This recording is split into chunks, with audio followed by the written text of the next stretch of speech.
সুস্থ আছেন নেইমার, চিন্তার কোনো কারণ নেই।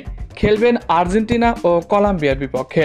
তবে কত নাম্বার জার্সি গায়ে জড়াবেন নেইমার জুনিয়র, তাই এই নিয়ে বিস্তারিত জানতে হলে ভিডিওটি শেষ পর্যন্ত দেখতে থাকুন।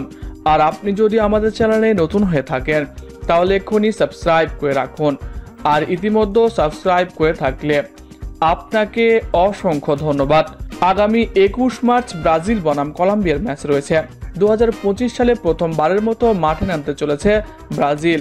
এই লক্ষ্যে 23 সদস্যের দল ঘোষণা করা হয়েছে। 17 মাস পরে ব্রাজিল দলে ফিরছেন নেইমার জুনিয়র।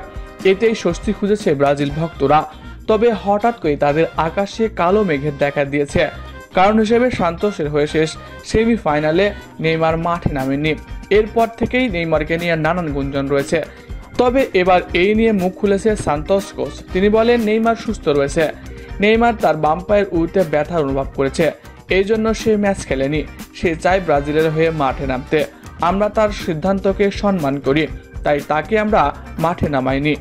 অন্যদিকে ইউওএল স্পোর্টস এর সূত্র অনুসারে আগামীকাল নেইমারের বাম উরুতে পরীক্ষা করবেন সান্তোস ক্লাব। পরবর্তী রেজাল্ট অনুযায়ী তিনি কি আসন্ন জাতীয় ম্যাচগুলোতে অংশগ্রহণ পারবেন কিনা তা জানা যাবে। তবে আশার খবর হলো ব্রাজিলের ম্যাচে এখনো 9 দিন বাকি আছে। তার আগে সুস্থ হয়ে মাঠে ফিরতে পারবেন তিনি। তবে প্রশ্ন হলো, নেইমার ফিরলে কত নাম্বার জার্সি গায়ে জড়াবেন? তার অনুপস্থিতিতে 10 নাম্বার জার্সি গায়ে জড়িয়েছিলেন রাফিনহা, রদ্রিগোর মতো তারকারা।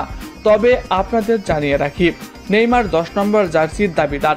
তিনি নিয়মিত 10 নম্বর জার্সি পরেই মাঠে খেলতেন, তাই রাফিনহা ও রদ্রিগো এই জার্সির গায়ে জড়িয়েছিলেন। তবে নেইমার ফিরলে নেইমারকে এই 10 নম্বর জার্সি দেওয়া হবে।